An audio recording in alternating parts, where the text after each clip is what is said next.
বিজ্ঞানের অ আ ক খ পর্যন্ত যারা পড়েছেন তাদেরই জানা আছে নিউটনের তৃতীয় সূত্র। আর সেই সূত্রটি হলো নিউটনস থার্ড ল। প্রত্যেক ক্রিয়ারই একটি সমান ও বিপরীত প্রতিক্রিয়া আছে। হ্যাঁ প্রিয় দর্শক, আসসালামু আলাইকুম এবং অনন্ত শুভকামনা সবার জন্য। বলছিলাম গত রাত 10টা থেকে ঢাকায় চলমান গণসমাবেশ, গণ বিস্ফোরণ, মিছিল, মিটিং, সমাবেশ, এইসব বিষয়ে কথা বলছিলাম। এনসিপি বা জাতীয় নাগরিক পার্টির উদ্যোগে বৈষম্য বিরোধী ছাত্র আন্দোলনের নেতা কর্মীদের অংশগ্রহণে এবং এর সঙ্গে সারা দেশের জনমানুষের অংশগ্রহণে গত রাত থেকে চলছে বিক্ষোভ সমাবেশ, গণসমাবেশ ঢাকায়।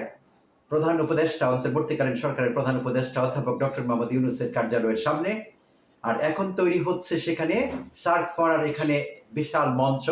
আর সেই মঞ্চে নেতৃবৃন্দ, এনসিপি সহ বিভিন্ন দলের নেতৃবৃন্দ বক্তব্য রাখবেন, কথা বলবেন লাখো জনতার সমাবেশে জুমার নামাজের পর সেই আয়োজন চলছে। ইতিমধ্যে আপনারা বিভিন্ন মাধ্যমে দেখেছেন মঞ্চ তৈরির কাজ শেষ পর্যায়ে আছে। আর লাখো জনতা এগিয়ে আসছে সেই গণসমাবেশকে সফল করবার জন্য।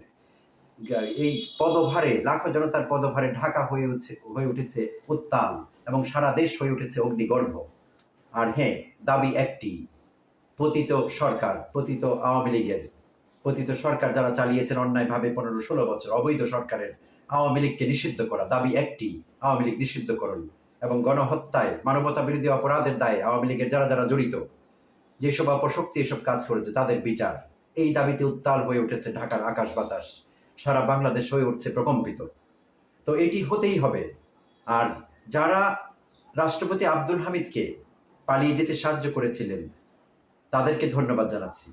হ্যাঁ, এটি একটি ষড়যন্ত্রের অংশ হিসেবে তারা সেই কাজটি করছিলেন। বাট তাদেরকে আমি ধন্যবাদ জানাচ্ছি এই জন্যে যে তারা এই অপকর্মটি না করলে আওয়ামী লীগকে নিষিদ্ধ করবার এই আন্দোলন এতটা উদ্বেলিত, এতটা উত্তপ্ত হয়ে উঠতে পারতো না, এতটা অগ্নিগর্ভ হয়ে উঠতে পারতো না ঢাকা তথা বাংলাদেশ। তো তারা ভালোই করেছেন, যদিও ষড়যন্ত্রের অংশ হিসেবে করেছেন, মোটিভ খারাপ ছিল, ইল ইন্টেনশন ছিল, কিন্তু এটি একটি ভালো ফলাফল বয়ে এনেছে। আওয়ামী লীগকে নিষিদ্ধ করবার আন্দোলন, দাবিটি হয়ে উঠেছে উত্তাল, হয়ে উঠেছে দুর্বার, হয়ে উঠেছে অপ্রতিরোধ্য। এটিকে আর কেউ থামাতে পারবে না। আওয়ামী লীগ নিষিদ্ধ হবেই, হতেই হবে। তাই বলছিলাম যে প্রত্যেক ক্রিয়ার একটি সমান ও বিপরীত প্রতিক্রিয়া আছে, আর সেইটি প্রমাণ হলো এবারেও। তো দেখা যাক প্রিয় দর্শক, জুমার নামাজ পর্যন্ত আমরা অপেক্ষা করছি। জুমার নামাজের পরবর্তী পরিস্থিতি কি হয়, গণ আন্দোলন, গণসমাবেশ কোথায় গিয়ে দাঁড়ায়, আর শেষ পর্যন্ত সরকারের সিদ্ধান্ত কি হয়। আমরা জানি যে সরকার একটি ঠিক পরিষ্কার করছিলেন না আমাদের এই বিষয়ে তাদের কি পদক্ষেপ, তারা আওয়ামী লীগকে নিষিদ্ধ করতে চান কিনা। অন্যান্য দল এগিয়ে এসেছে, এনসিপির সঙ্গে তারা অংশগ্রহণ করেছে, কেউ বার্তা পাঠাচ্ছে, কেউ সরাসরি গিয়ে কথা বলেছেন এবং জুমার নামাজের পর তারা মঞ্চে বক্তব্য রাখবেন, এটা আমরা জানি। বাট বিএনপি এই বিষয়ে তাদের অবস্থান এখনো পরিষ্কার করেনি।